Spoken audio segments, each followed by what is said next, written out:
नमस्कार। हम percentage chapter में परसेंटेज का यूज़ कहाँ कहाँ पे हो सकता है ये देख रहे थे और उसके ऊपर बेस्ड क्वेश्चंस भी देख रहे थे। तो अगला question, out of 15,000 voters in A constituency 60% voted. Find the percentage of voters who did not vote. Can you now find how many actually did not vote? तो ये भी हमको पहले तो ये निकालना है कि कितने लोगों ने वोट दिया और फिर ये निकालना है कितने लोगों ने वोट नहीं दिया है। ये total how many did not vote ये निकालना है परसेंटेज में और फिर एक्चुअली कितने लोगों ने नहीं वोट किया। तो इसके सॉल्यूशन में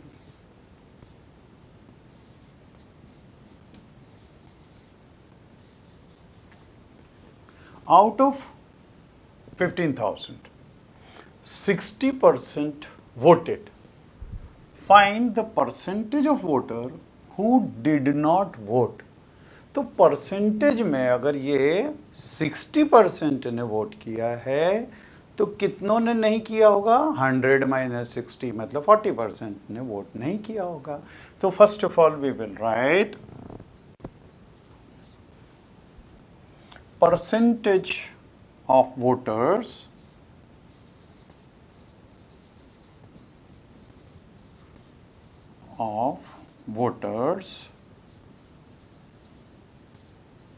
who did not vote.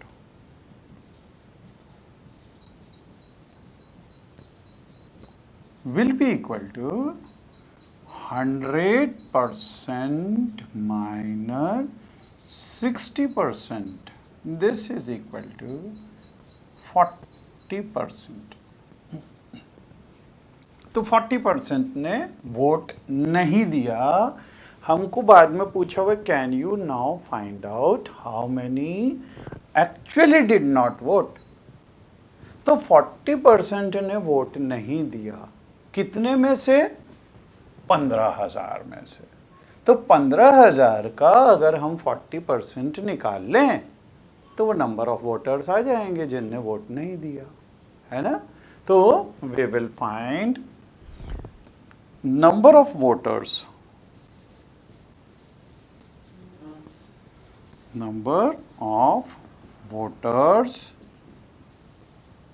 who did not vote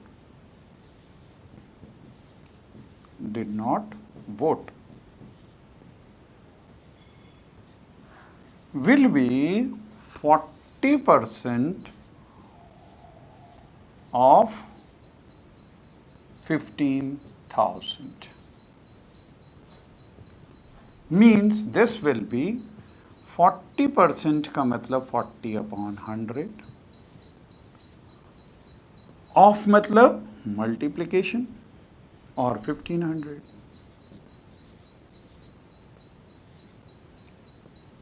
no 15,000 so these two zeros can cancel। एक तो यहाँ पे ज़ीरो कैंसिल कर दे कि यहाँ पे ज़ीरो कैंसिल कर दे। So this will be equal to 1500 into this mean this will be 6,000। तो 15,000 में से 6,000 वोटर्स ने वोट नहीं डाला और ये कितना परसेंट है? 40%। बाकी सब वोट डाल के आए हैं, ठीक है। Now come to next, ratio to percentage. अब हम रेशियो को परसेंटेज में कैसे कन्वर्ट करना ये देखेंगे। अच्छा, रेशियो मतलब फ्रैक्शन है यहाँ पे, है ना। तो हम इसके ऊपर बेस्ड क्वेश्चन देखें। पहले एक क्वेश्चन ऐसा जिसमें पूरी प्रोसेस आपको दी हुई है। तो if ₹250 is to be divided amongst Ravi, Raju and Roy so that Ravi gets 2 parts, Raju 3 parts and Roy 5 parts. How much money will each get what will be in percentage, तो percentage में भी निकालना है और कितना कितना पैसा इनको मिल रहा है ये भी निकालना है। तो देखिए सबसे पहले यहाँ पे Ravi gets 2 part, Raju gets 3 parts and Roy gets 5 parts. मतलब टोटल पार्ट्स कितना हो गया, 2 + 3 + 5 means this total part is 10, 2 + 3 + 5, this is total. So the parts which the 3 boys are getting can be written in terms of ratio. तो जब इनको इतने इतने parts मिल रहे हैं तो इसका रेशियो क्या लिख सकते हैं हम, 2:3:5 और टोटल हमने निकाल लिया, टोटल है 10। अब देखिए पहले वाले को कितना मिलना चाहिए, पहले वाले को मिलना चाहिए 2/10, 2/10th पार्ट, दूसरे वाले को 3/10th पार्ट और तीसरे वाले को 5/10th पार्ट मिलना चाहिए। So here amount received by each, percentage of money for each. यहाँ पे ये तो अमाउंट है और यहाँ पे ये पार्ट जो है परसेंटेज है ना, क्योंकि इसमें दोनों चीजें पूछी हुई है। तो अब फर्स्ट वाले को, फर्स्ट मतलब रवि को, अमाउंट रिसीव्ड बाय ईच, सबसे पहले वाले को इसका रेशियो 2 है, तो 2/10th ऑफ, ये देखिए 2/10th ऑफ ₹250, क्योंकि 250 है अपने पास में जिसको डिवाइड करना है, तो 2/10 ऑफ ₹250, ये 0 से ये कैंसिल हो गया, 2 × 25 दिस इज ₹50। फिर सेकेंड वाले को इसका परसेंटेज, इसका पार्ट कितना है, 3/10 है, तो देखिए 3/10 ऑफ 250, वापस इसको और इसको कैंसिल कर दिया, तो 25 × 3 मतलब इसको हो गया ₹75 मिलेगा। फिर रॉय का 5 पार्ट्स हैं, 5 पार्ट्स है मतलब 5/10 होगा, सो दिस इज 5/10 ऑफ ₹250। यहाँ पे फिर से ये 0 से ये 0 कैंसिल हो गया, 5 × 25 दिस इज ₹125, तो इसका पार्ट सबसे ज़्यादा बड़ा है ना। अब हमको परसेंटेज में निकालना है, परसेंटेज में मतलब ये 2/10 कितना परसेंट है, तो इनको सबको 100 से मल्टीप्लाई कर दो तो परसेंटेज में आ जाएगा। तो ये रवि गेट्स 2/10 को 100 से मल्टीप्लाई कर दिया, यहाँ पे ये 0 0 गया तो ये 20% आ गया इसको। ऐसे ही राजू का 3/10 को 100 से मल्टीप्लाई कर दो, ये 0 गया तो ये 30% आ गया, is equal to this is 30%। And Roy gets 5/10 of this, इसमें भी 0 से 0 कैंसिल हो गया, तो ये 10 × 5 मतलब 50% इसको मिल गया। तो हम परसेंटेज में भी निकाल सकते हैं कि इनका हर किसी का परसेंटेज कितना है और एक्चुअल कितना कितना मिल रहा है। 250 में से 3 पार्ट्स में डिवाइड होगा तो किसको कितना मिल रहा है ये भी हम निकाल सकते हैं, है ना। तो ये परसेंटेज के अलग अलग टाइप के क्वेश्चंस हैं। नाउ नेक्स्ट, इंक्रीज और decrease as percentage, increase decreasing, अब हम देखेंगे इसके ऊपर based question. A school team won 6 games this year against 4 games won last year। तो पिछली बार वो 4 गेम्स में जीती थी, अब 6 गेम्स जीत गई है। What is the percentage increase? तो पहले 4 थे अब 6 हो गए, तो कितना कितना चेंज हुआ है, कितना परसेंट इंक्रीज हुआ है, ये हमको निकालना है। तो the increase in the number of wins, पहले 4 थे अब 6 हो गए, तो अमाउंट ऑफ चेंज ये हो गया 6 में से अभी 6 हैं, पिछली बार 4 थे, मतलब 2 गेम्स ज़्यादा जीता है ना। तो दिस इज 2। अच्छा, परसेंटेज इंक्रीज, जब भी कभी परसेंटेज वगैरह निकालना है तो ओरिजिनल नंबर के ऊपर निकाला जाता है। यहाँ पे ओरिजिनल नंबर कितने, पहले शुरू में कितना था, 4 गेम्स थे, तो 4 गेम्स में से 2 गेम्स ज़्यादा जीत गया, तो परसेंटेज कितना होगा, this is amount of change, मतलब इंक्रीज, कितना इंक्रीज हुआ, 2 गेम ज़्यादा इंक्रीज हुआ, और upon original number, original amount और बेस, ओरिजिनल अमाउंट पहले शुरू में कितने थे, 4 थे, तो यहाँ पे increase in the number of wins, percentage increase, तो एक्चुअली फार्मूला आप ये याद रख सकते हैं, amount of change upon original amount और बेस इनटू 100। अब ये अमाउंट ऑफ चेंज कितना है, increase in the number of wins, और upon original number of wins this were 4, तो ये हो गया 2/4 इंटू 100, और 2/4 ये 1 टाइम, ये 2 टाइम, और इस 2 से ये कैंसिल हुआ, तो ये 50, मतलब 50% इंक्रीज हो गया। जो जीतने का सिलसिला है कितने परसेंट से इंक्रीज हो गया, 50% से इंक्रीज हो गया, है ना। ये थोड़े से अलग टाइप के क्वेश्चंस हैं, आपको ध्यान से करने चाहिए, है ना। ओके, नेक्स्ट, अब परसेंटेज के जो डिफरेंट यूजेस हैं, उसमें बाइंग एंड सेलिंग, या प्रॉफिट और लॉस एज परसेंटेज, क्योंकि कभी भी जब भी कहीं पे भी ट्रांजैक्शन होता है, कोई सी चीज़ खरीदी जाती है, बेची जाती है, तो उसमें कभी प्रॉफिट होता है, कहीं पे लॉस होता है। प्रॉफिट कब होगा, जबकि जितने में हमने वो चीज़ खरीदी कॉस्ट प्राइस, उससे सेलिंग प्राइस अगर ज़्यादा है तो हमको प्रॉफिट होगा, अगर उससे सेलिंग प्राइस कम है तो हमको लॉस होगा, है ना।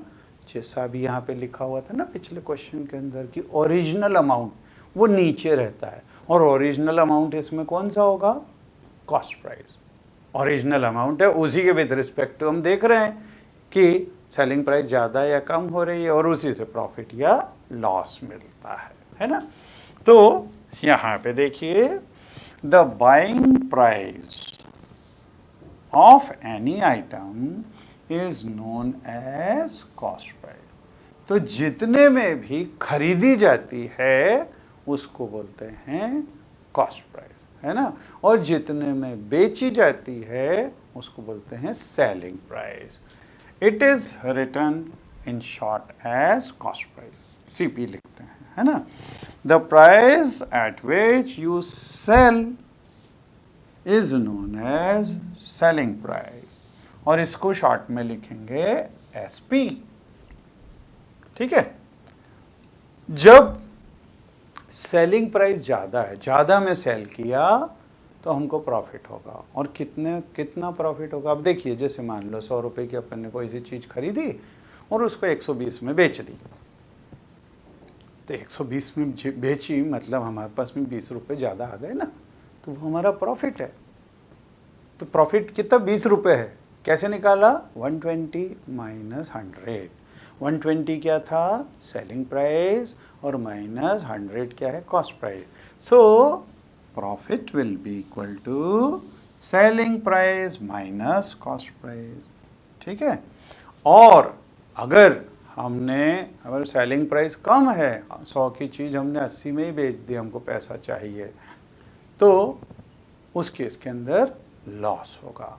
तो उस केस में cost price minus selling price आएगा, है ना। तो यहाँ पे देखिए, if cost price is less than selling price, है ना, तो सेलिंग प्राइस ज़्यादा बड़ा है, कॉस्ट प्राइस छोटा है, तो हमको प्रॉफिट होगा, और प्रॉफिट होगा एसपी माइनस सीपी। और अगर कॉस्ट प्राइस और सेलिंग प्राइस बिल्कुल सेम ही है कि जितने में खरीदा उतने में बेच दिया, ठीक है, तो उस केस के अंदर ना तो हमारे पास में प्रॉफिट होगा और ना ही लॉस होगा इन दिस सिचुएशन। लेकिन अगर कॉस्ट प्राइस सेलिंग प्राइस से ज़्यादा बड़ी हो, मतलब अपन ने कम प्राइस में बेच दिया, तो उस केस के अंदर हमको लॉस होगा, ठीक है। तो ये बहुत सीधी सी चीज़ है, अगर ज़्यादा में बेच दिया तो प्रॉफिट है, कम में बेच दिया तो लॉस है, और अगर उतनी ही प्राइस में बेच दिया तो ना तो प्रॉफिट होगा ना लॉस होगा, ठीक है। नाउ प्रॉफिट और लॉस एज परसेंटेज, परसेंटेज के अंदर ये वाली चीज़ें अगर दी हुई हो तो कैसे क्वेश्चंस करते हैं। So the profit or loss can be converted to percentage. It is always calculated on the cost price. जैसा कि अभी हमने बोला था कि डिनोमिनेटर में क्या था, ओरिजिनल प्राइस, और यहाँ पे क्या होगा, ओरिजिनल प्राइस कॉस्ट प्राइस होगा, है ना। तो हमेशा डिनोमिनेटर के अंदर जब भी परसेंटेज में होगा तो कॉस्ट प्राइस आएगा। तो अब हम ये क्वेश्चन देखते हैं।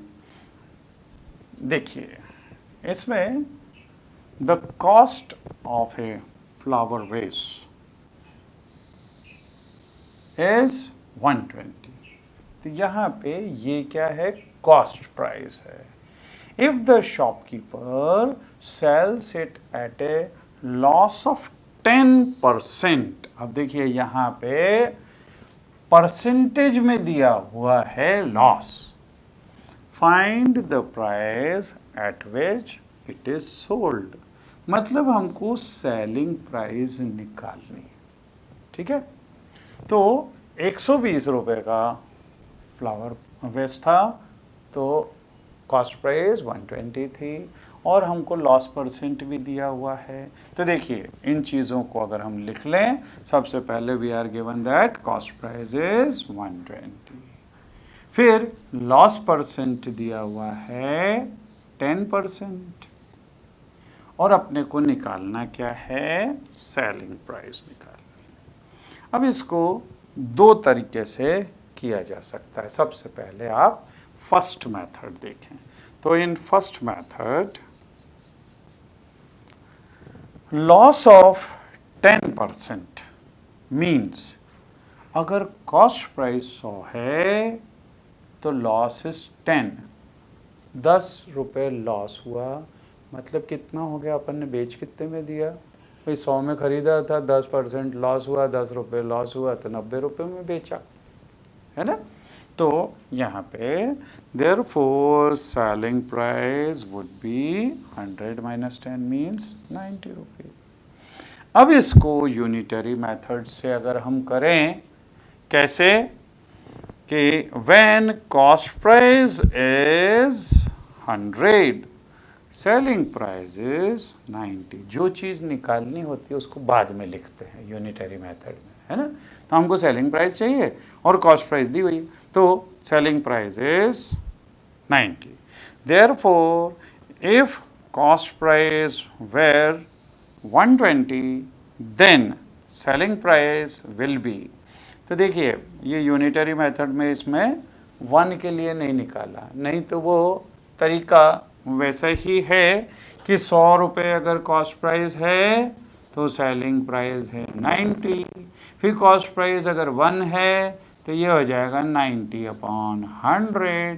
फिर अगर कॉस्ट प्राइस 120 हो, क्योंकि 120 दी हुई है, तो अगर कॉस्ट प्राइस 120 हो तो ये हो जाएगा 90/100 इंटू 120, क्योंकि ज़्यादा के लिए मल्टीप्लाई करना है, कम के लिए डिवीजन करना है। और ये कैलकुलेशन देखिए यहाँ पे, ये देखिए यही का यही कैलकुलेशन 90/100 इंटू 120. तो if cost price is 120, then selling price is 90 upon 100 into 120 means this is 108 rupees. तो ये इसका कैलकुलेशन अगर हम देखेंगे तो दिस विल बी 108 रुपीज़. कैसे? इस ज़ीरो से इस ज़ीरो को कैंसिल कर दो, इससे इसको कैंसिल कर दो, 12 9 जा 108 रुपीज़. तो 120 रुपये में ख़रीदा और 108 रुपये में बेच दिया. ठीक है, तो ये एक मेथड है. फिर सेकंड मेथड देखें. दूसरी मेथड के अंदर loss is equal to 10% of cost price. और कॉस्ट प्राइस कितनी है? ये. तो हम क्या करें, 10% कॉस्ट प्राइस का निकाल लें. तो 10% ऑफ मतलब 10 अपॉन 100 ऑफ मतलब मल्टीप्लिकेशन 120. इसमें ये ज़ीरो से ये ज़ीरो गया, ये ज़ीरो से ये ज़ीरो गया, तो ये आ गया 12 रुपये. 12 रुपये का लॉस है कितने में से? 120 में से. तो 120 में से 12 रुपये कम कर दो तो वो सेलिंग प्राइस आ जाएगी. तो देखिए, therefore selling price is equal to cost price minus loss. तो ये 120 में से 12 रुपये कम कर दिए, तो 108 रुपये में उसको एक्चुअली बेचा है. ठीक है, तो ये this is a good question. Now next, selling price of A toy car is. अब यहाँ पे सेलिंग प्राइस दी हुई है.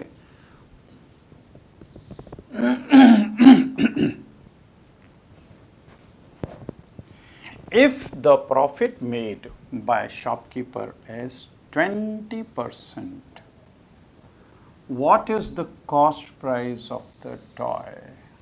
अब यहाँ पे फिर से कॉस्ट प्राइस निकालना है. यहाँ पे फिर से दो मेथड्स हैं.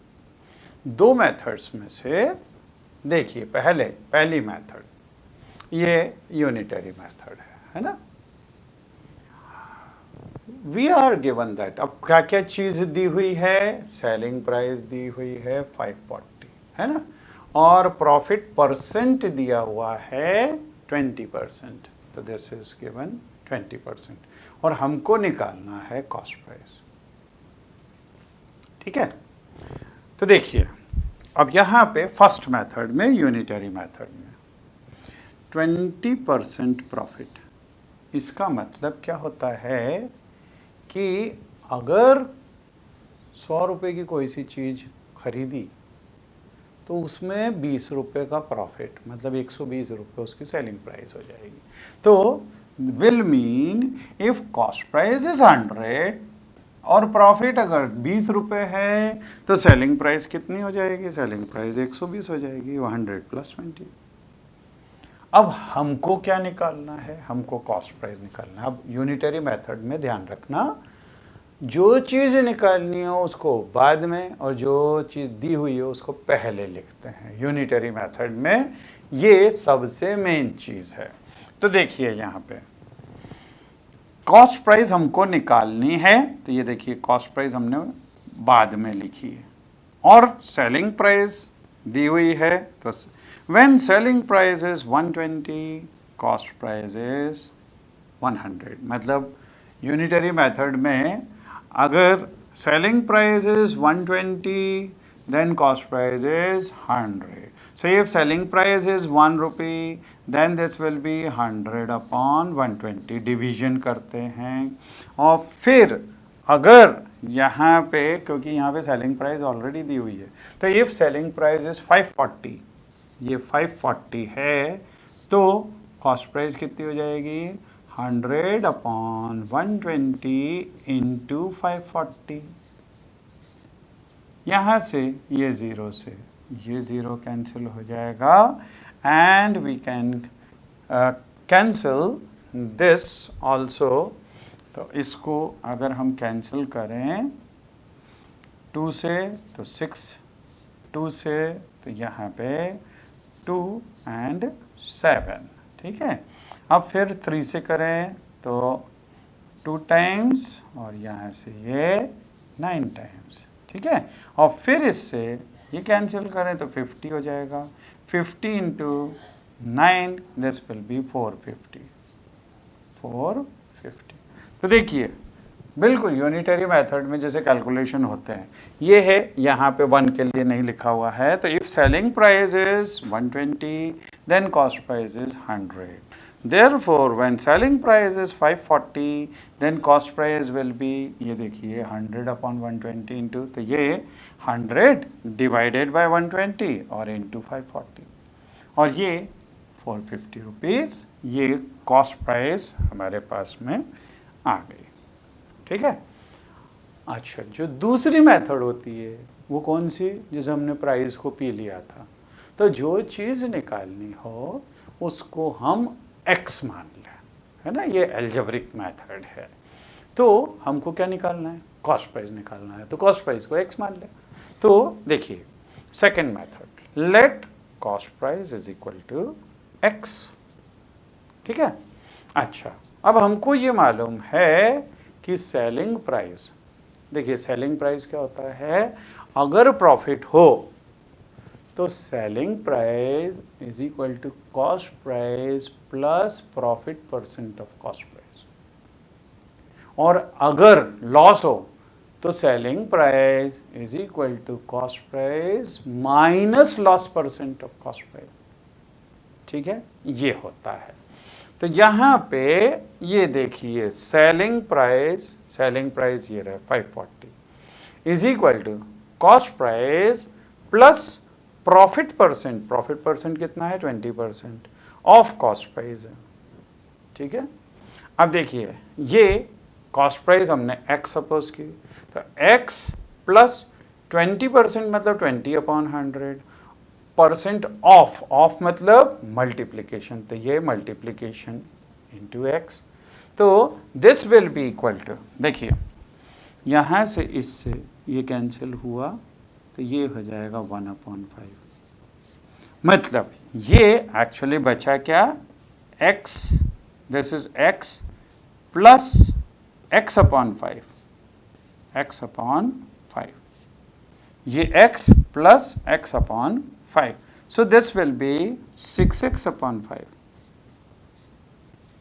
तो ये देखिए ये 6 अपॉन 5 इंटू x, देयरफॉर तो यहाँ से 6 upon 5x is equal to 540 दिया हुआ है, तो यहाँ से x इज इक्वल टू क्या हो जाएगा, so x will be equal to 540। देखिए ये 540 है, यहाँ पे 6 अपॉन 5 इंटू एक्स, तो ये जब इधर शिफ्ट करेंगे तो 5 ऊपर चला जाएगा, 6 नीचे आ जाएगा, तो ये 540 में 5 ऊपर चला गया, 6 नीचे आ गया, और इससे इसको कैंसिल किया जा सकता है 9 टाइम्स और फिर 0 टाइम्स, एंड 90 इंटू दिस, ये आ गया ₹450, है ना।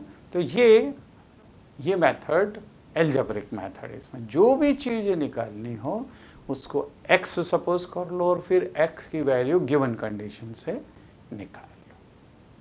ठीक है। So these are good questions.